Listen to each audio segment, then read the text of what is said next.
The vice presidential candidates go mano a mano. They were civil, but were they truthful?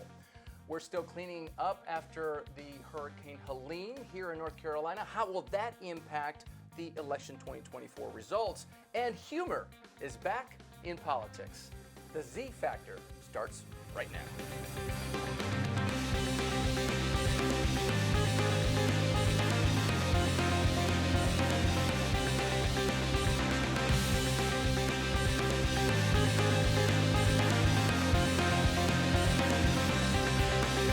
Well, hello, everybody. Thank you so much for joining us here on the Z Factor. I'm Israel Balderas, and we are talking about the Z generation, how they are shaping election 2024. And with me, I've got three amazing political insiders who are covering election 2024. Yes, they're all my students, but they're also amazing political analysts. I've got Juliana Buter, Venus Soto Castaneda, and Claire Keneally. Thank you so much for joining me today on the Z Factor. All right, so finally this week, we got our vice presidential candidate debate between J.D. Vance and Governor Tim Walz. And I guess I'm going to pick a couple of sound bites from the debate. But first, let's just sort of go around the table, and I want to get your take on what you thought about the vice presidential debate. Claire, we'll start with you. I think that J.D. Vance did an incredible job pretending to be the nice guy. A very interesting theme throughout the debate we see is that both Walz and Vance continuously say, I think we're on the same page, but I think your running mate isn't on the same page. I think that's a great strategy to kind of attempt to say that Walz and Kamala Harris are not on the same page and Trump and Vance are on the same page. So I think they both had that same strategy, and it was a great way for both of them to pretend to play nice with the other guy, something that America hasn't seen in a debate in a long time. I don't think the kindness was sincere, but I also don't necessarily know that whether kindness in any political debate ever has been all that sincere, considering they're going head-to-head against each other. I think it was a very policy-focused debate, which I appreciated. But again, I don't think that Walz came at Vance in the way he needed to in terms of fact-checking him. And I think that Vance succeeded because of his insincerity, and I think that's been pointed out by the more liberal media. But I do think that people who are seeing Vance for the first time are seeing him as the nice guy, whereas before they saw him as kind of the crazy guy. Yeah, and Juliana, I was on TV post the vice presidential debate. That's exactly what I said. Look, J.D. Vance, his one goal was to make him and Trump not be the evil, mean characters that we see on social media memes. Certainly the word here was civil, as in like Midwest civil. In the end, did it change the minds of voters? I honestly really don't think so. I've been looking at various different media sources that kind of lean in both directions. Most people are about the same as where they as they were before the debate. I think the favorability of both VP candidates went up, which was something we don't normally see after debate. Normally one favors more than the other. Both sides think that they won. I don't think there was a clear winner. If you watch certain media sites, they say that Vance won. Others will say that Walz won. I agree with the civilness of it, the agreeability. I don't think it really gave the American people what they wanted in terms of what they were looking for with this debate. People wanted to know more about policy, and I think there was some misinformation given during the debate that didn't give people and the rules going in was that the media wasn't going to fact check them. There was a little bit of controversy at one point. One of the hosts did fact check J.D. Vance, but for the most part, that was it, right? The conversation was not yelling at the TV, they're eating your dogs. What did you take from this debate? I think what, like Claire said, that it has been it was a pretty modest debate, especially J.D. Vance trying to play the good guy in this case, and how Juliana has said that this really didn't change anything. I think I've also been looking at many media sources, and most of all, this didn't really change anything. It may have brought more specifics on the policies that people thought, but overall, nothing really changed. I think both of these candidates did a good job on explaining their policies and just did a good job in general. Yeah, and what was interesting to me was on points, Claire, certainly J.D. Vance wins, right? He's the best of all four. And I wondered afterwards, will Donald Trump now decide to do a second debate with Kamala Harris? Because the headlines were J.D. Vance did a better job of promoting MAGA than the MAGA candidate Donald Trump. What did you think of sort of those headlines that were out there touting J.D. Vance?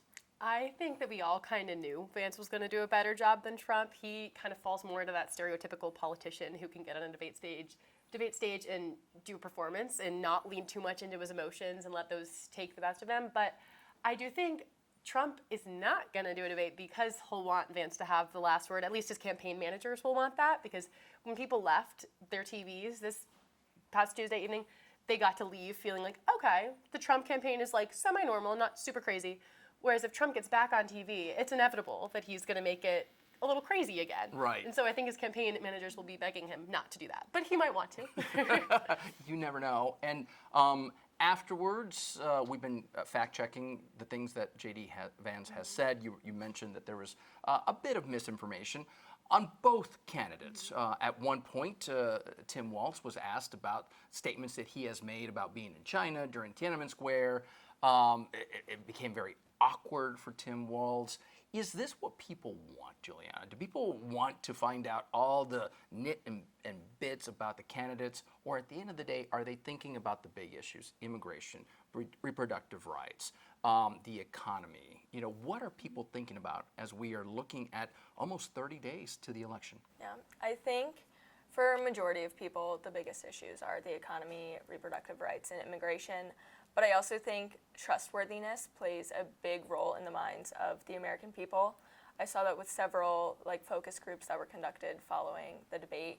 Trustworthiness was a big thing, and a lot of people walked away thinking that they could trust both candidates more than they could prior to the debate. But I do think with both candidates not fully answering multiple questions about previous comments could definitely play a role in how voters see them.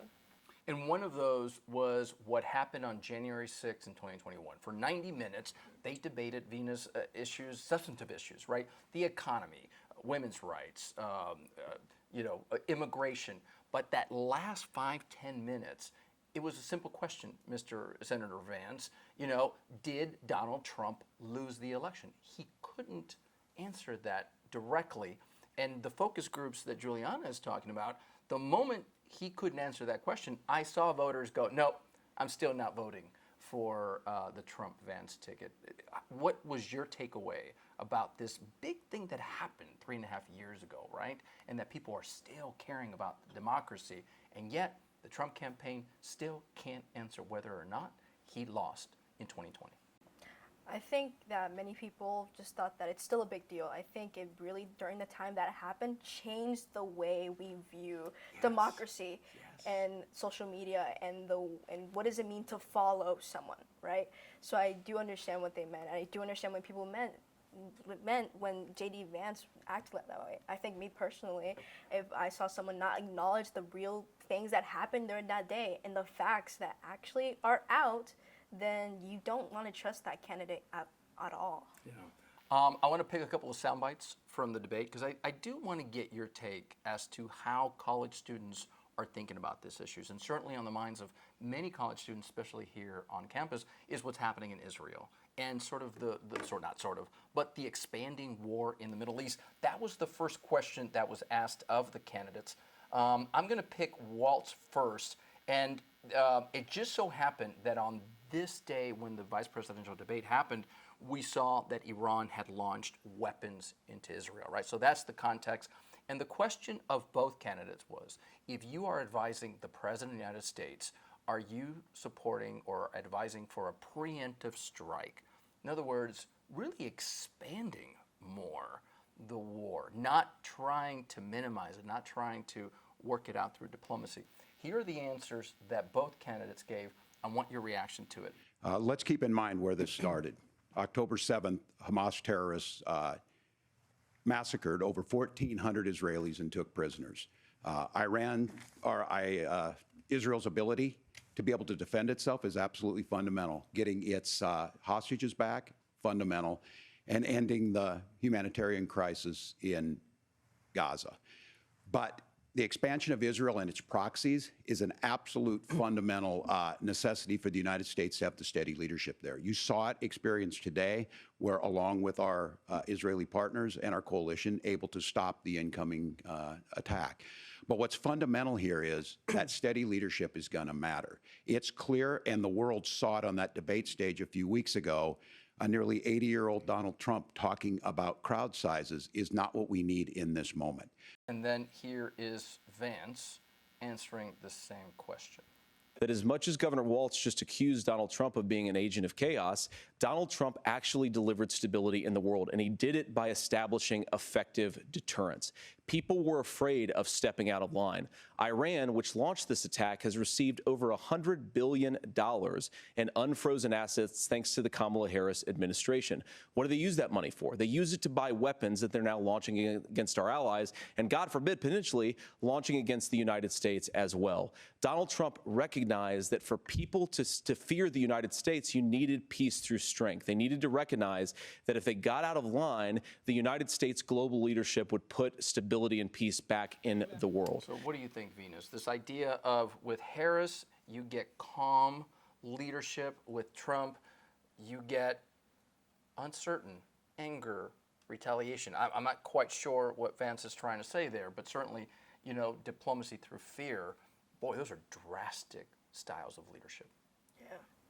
So I think as of right now, the only thing I can really say is based on how Trump, especially last week, Trump met with President Zelensky of the president of Ukraine. Yes. And although that is like a big moment for Zelensky, as of currently, Ukraine is still ongoing in their situation.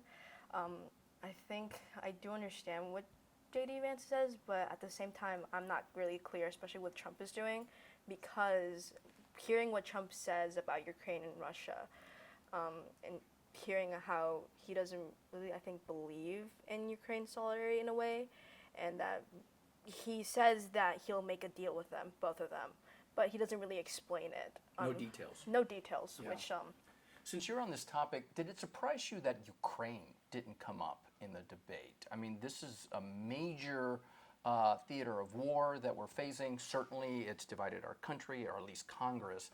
Did it surprise you that the topic didn't even come up? I know since you mentioned it, I'd be curious to know what you think. I think a bit, especially again, like last week, President Zelensky met with both candidates because, again, he needs to know what the candidates believe in when it comes to Ukraine, on how they're going to help and what they're going to do.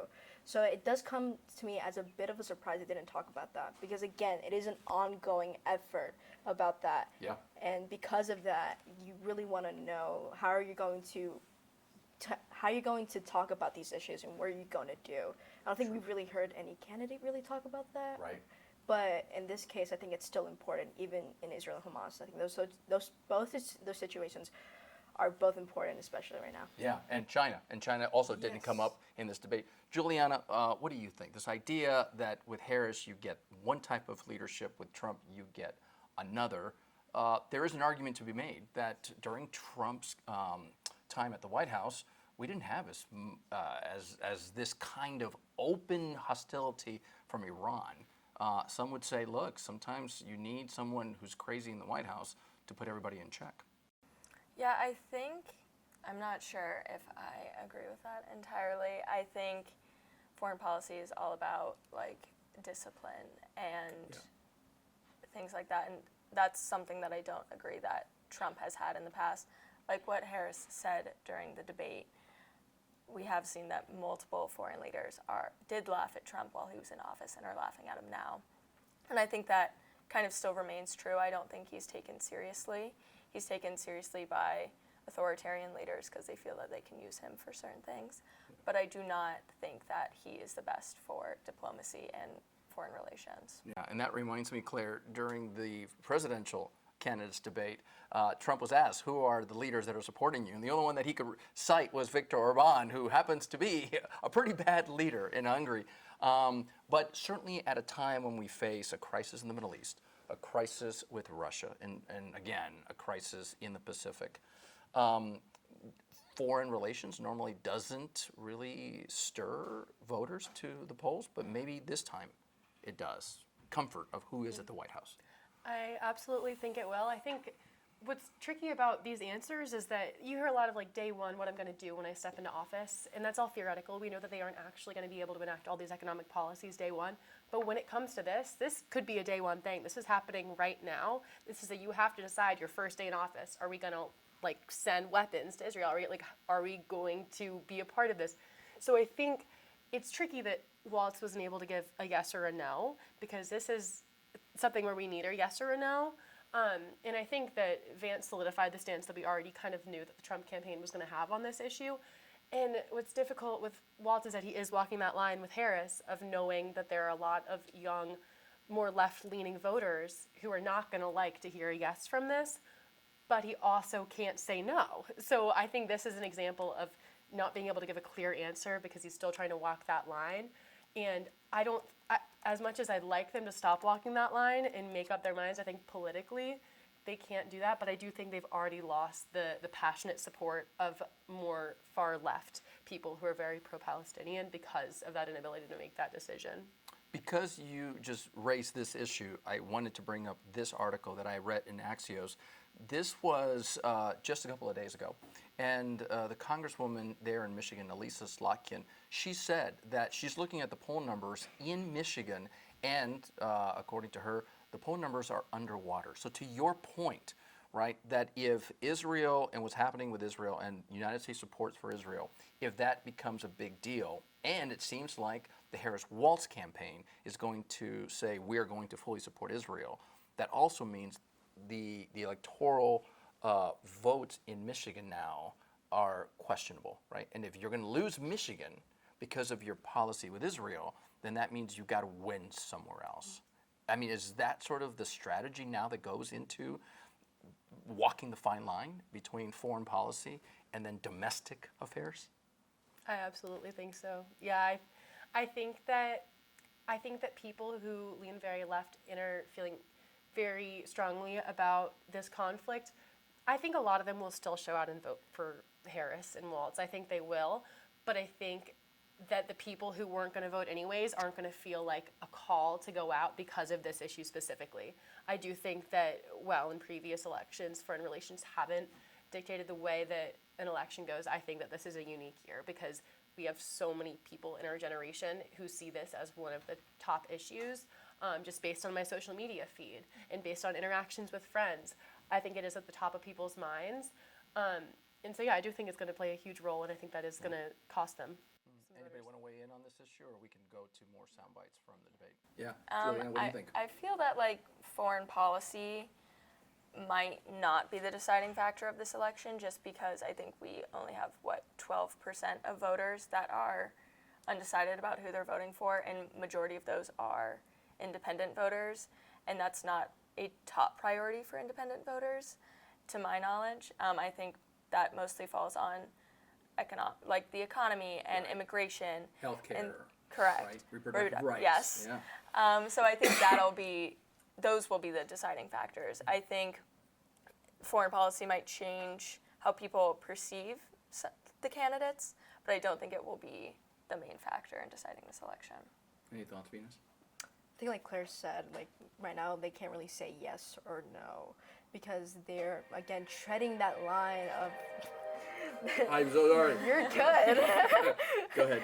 Because they're treading this line of yes and no because they're so afraid of losing votes. Like Claire said, I think because they're not making a clear, concise answer, especially the Waltz and Harris, they are losing very left-leaning voters.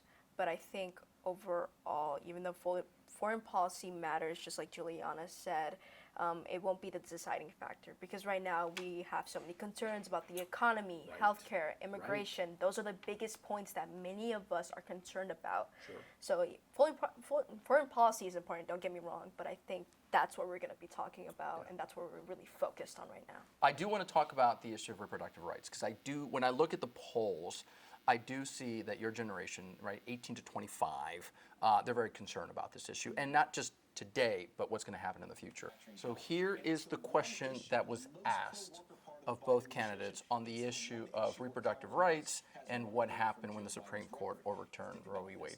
Let's take a listen. This issue is what's on everyone's mind. Donald Trump put this all into motion. He brags about how great it was that he put the judges in and overturned Roe versus Wade, 52 years of personal autonomy. And then he tells us, oh, we send it to the states. It's a beautiful thing. Amanda Zaworski would disagree with you on It's a Beautiful Thing. A young bride in Texas waiting for their child at 18 weeks. She has a complication, a tear in the membrane. She needs to go in. The medical care at that point needs to be decided by the doctor. And that would have been an abortion. But in Texas, that would have put them in legal jeopardy. She went home, got sepsis, nearly dies, and now she may have difficulty having children. Or in Kentucky, Hadley Duval, a 12-year-old child raped and impregnated by her stepfather. Those are horrific. Now, when God asked about that, Senator Vance said, 2 wrongs don't make a right. There is no right in this. So in Minnesota, what we did was restore Roe versus Wade. We made sure that we put women in charge of their health care. And I want to talk about this issue because I know a lot of Americans care about it, and I know a lot of Americans don't agree with everything that I've ever said on this topic. And, you know, I grew up in a working class family in a neighborhood where I knew a lot of young women who had unplanned pregnancies and decided to terminate those pregnancies because they feel like they didn't have any other options. And, you know, one of them is actually very dear to me. And I know she's watching tonight, and I love you. And she told me something a couple years ago that she felt like if she hadn't had that abortion, that it would have destroyed her life because she was in an abusive relationship. And I think that what I take from that as a Republican who proudly wants to protect innocent life in this country, who proudly wants to protect the vulnerable, is that my party, we've got to do so much better of a job at earning the American people's trust back on this issue where they frankly just don't trust us. And I think that's one of the things that Donald Trump and I are endeavoring to do. I want us as a Republican Party to be pro-family in the fullest sense of the word. I want us to support fertility treatments. I want us to make it easier for moms to afford to have babies. I want it to make it easier for young families to afford a home so they can afford a place to raise that family. And I think there's so much that we can do on the public policy front just to give women more options. What do you all think? People have been talking about, you know, J.D. Vance was at least trying to admit that the Republican Party has a problem with this issue. Of course they do. Every time the abortion issue, reproductive rights is on the ballot, it's 6-0, right? And the people always say, absolutely, this is an important right. And then you've got Governor Walz, whose state has said, look, we're going to make sure that people here in Minnesota have the same rights as they did under Roe v. Wade. What are your thoughts on this issue? I think it's very interesting that Vance is trying to frame this as an issue where the people still agree with him. He's saying, I stand wholeheartedly pro-life, and all these people agree with me, they just don't trust the Republican Party. We know the people don't agree with him. And I think it's a very interesting issue for the whole Trump-Vance campaign because we don't really know where they stand. We know that bishops have been endorsing the pro-life candidate, but I don't see a clear pro-life candidate. And on CNN this past evening, Caitlin Collins was talking about how Melania is releasing a book soon, and in that book will be a lot of very pro-choice statements. Yeah, and which is pretty insightful, right? That this is happening right now. Absolutely, and it's intentional. It's like it's using Melania to kind of like wink and say like, Trump's going to say that he's pro-life for the bishop's endorsement to get the Catholics vote, but he's not really. He's trying to get both voters. Essentially, he's trying to get the pro-life and the pro-choice voters by using his wife. I think that's my opinion. Yeah. Ines, what do you think? This is obviously a very personal issue for many Americans on both sides, and we get that, right? This is a complicated issue, but on the debate, if someone's pro-choice, are they going to be swayed by this idea of mea culpa, we got to do better? Or are they saying, listen, been there, done that, I'm not going to buy it? I think as of right now, I do understand that J.D. Vance is trying to appeal to more people and saying that, people have the same views as him, but we really don't, like Claire has pointed out. I think as of right now, he's really trying to make the attempt to really, again, try to get every voter in. But honestly, we've seen their policies. We've seen Project 2025, like Waltz has said. We actually talked about it in class. Yes, we've seen it. We've read it. We've seen it. We've read it. We've seen what it actually does. So we have. If I have easy access to your plans, and I see about your policy on abortion, and then you tell me this, I'm gonna be a bit confused on what you say, and I'm not gonna have any trust on what you believe. So I guess right now he's trying to appeal, but I don't think people are really budgeting at the moment.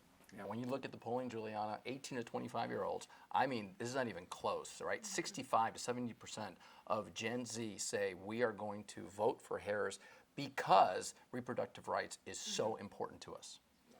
I honestly don't think this really changed much on the realm of reproductive rights. I think some of the topics that people are talking about that Walz had the best responses, this was one of them. I think, like we were saying, I think Vance tried to kind of play both sides for this. He talked about how he never supported a national abortion ban, but he supported a national minimum standard. I think what Walz said about Project 2025 was kind of scary to a lot of people about the registry. I think a lot of people were also reassured by what Vance said, because I think a lot of people were very scared before, and I think a lot of people still are.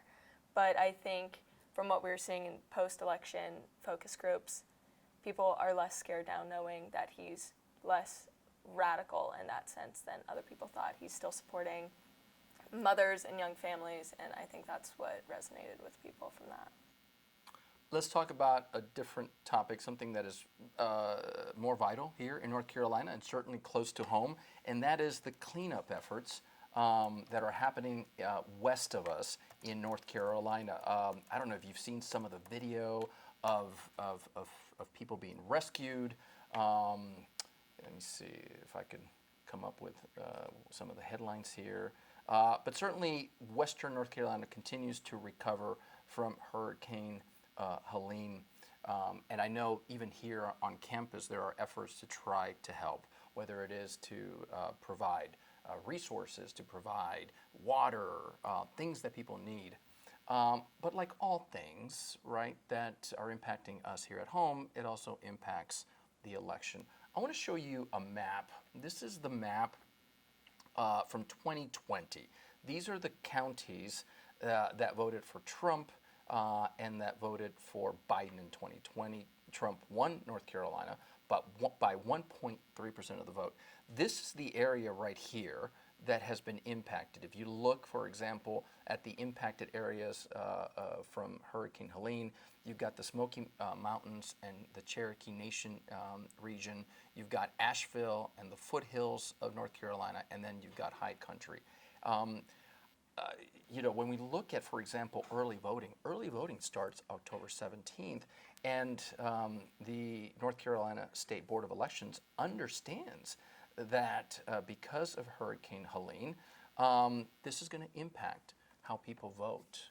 What do you think, Claire? How do we balance this idea that we've got to talk about what's going on west of us, and yet we still are mindful that it could impact elections here in North Carolina, a state that is a must-win for both campaigns?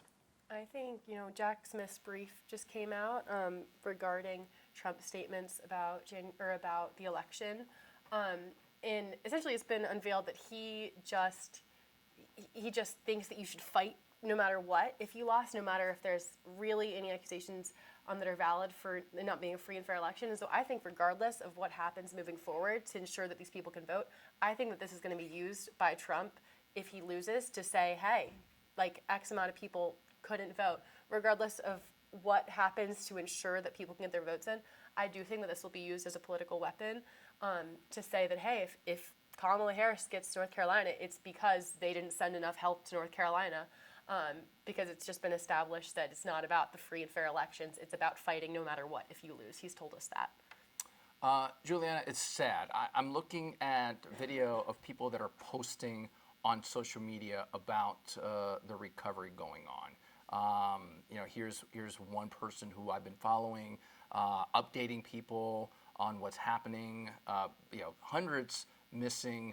Individuals are able to get out not because they're being rescued, but because they're in the mountain. They know we got to go through and climb or use horses, and yet I don't know. It makes me feel uncomfortable that I also think about this from a campaign electoral point of view. You know, sort of what we've talked about, and that is how do you frame this story? Yeah, honestly, I don't have a direct answer for that. I don't know how you frame it. I think both sides are coming at it from different angles. I think, like what you were saying, Claire, Trump is trying to come at this and saying because these are counties and areas that normally go Republican, they're not wanting to help them. Then we also see how Harris cut her campaign short to go and race back to D.C. and is doing tours in affected areas when possible, I should say. We saw that Biden did an aerial view of Asheville and was in Raleigh maybe yesterday or a couple days ago. So they are making efforts, and I think they're trying to show that they are doing, supporting relief on the left side, and then we have the right side saying that they're not doing enough. So I think that's how each side is framing it, and they're framing it to try and get those votes in North Carolina and in Georgia and all the affected areas. Right. Biden, as Juliana just mentioned, did come to North Carolina. He has said that he's going to send 1,000 military troop personnel here to help in the rescue effort. And certainly when we look at what's going on here in North Carolina, this is still a search and recovery effort. But at some point, Venus, I am concerned that the situation in Western North Carolina is going to be very severe. How do we deal with this issue? Because people on the right are going to say that Biden is using this as a photo opportunity. People on the left are going to say this is Donald Trump using this as a photo opportunity. I think, personally, I am a North Carolinian. I've, gone to grandfather mounting a couple of times, Western North Carolina. It's a big part of our history and culture here. So I guess in a way it angers me when people say this is a photo opportunity for so-and-so. Because I think right now, your focus, even though the campaign is important, this is going to affect the campaign. Right. My focus right now as a North Carolinian and as someone, who's been here forever is that these people might not recuperate. There are going to be some cities, some towns that were hit so tremendously that they won't recuperate at all. So I think I understand what they mean, but I think each candidate is doing their best and trying to bring people to understand what's going on here and trying to help people out, especially after we've lost so much as of now. Yeah. And I guess my fear is what happens a week from now, what happens 2 weeks from now, and certainly what happens after the election, depending on how North Carolina goes. All right, as we wrap up today's show, I want to end on a lighter note, if I may, and that is humor is somehow returning to politics. This is from the New York Times. We're not taking the New York Times copyright, right? This is for educational purposes only.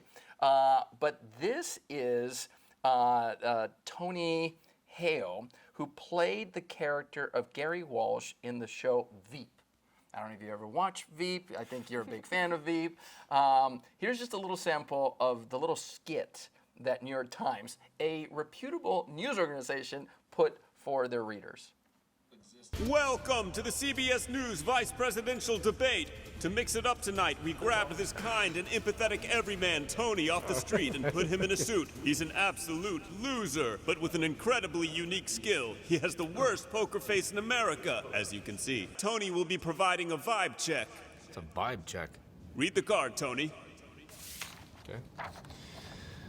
Usually a vibe check is a quick assessment to see if everyone's having a good time at the bar. Tonight, our country is facing several unfolding crises. The Middle East is on the brink of war. Americans are suffering from the catastrophic impact of Hurricane Helene. And first of all, thanks, Governor. Thanks to CBS for hosting the debate. And thanks, most importantly, to the American people who are watching this evening. And I don't necessarily disagree with that. But I don't think that Kamala Harris does. Right of this. I agree with a lot of what Senator Vance said about what's happening. This is a debate, right? About that. They were wrong. And then Saturday Night Live returned to the air for the 50th season. And this was the skit, this is the opening skit from Saturday Night Live. This is Maya Rudolph, who does an amazing job playing Kamala Harris. And then for my generation, we have several people who have returned, including Dana Carvey, who returned as Joe Biden. Okay, listen up, everyone. We couldn't have gotten here without one man, and his name is Joe Biden. Get on out here, Joe Biden.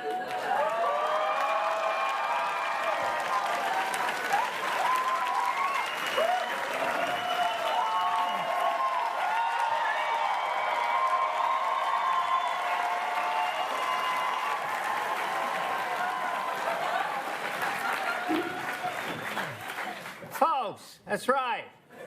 A lot of people forget I'm president, including me. But guess what? And by the way,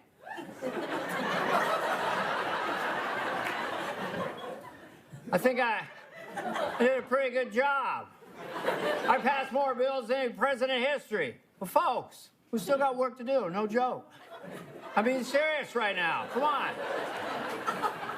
And guess what? And by the way, You all may be too young to remember, but I remember when Dana Carvey played George H. Walker Bush, and he would say things like, 1,000 points of light wouldn't be prudent. Do we need humor because sometimes we take politics too serious? Yes.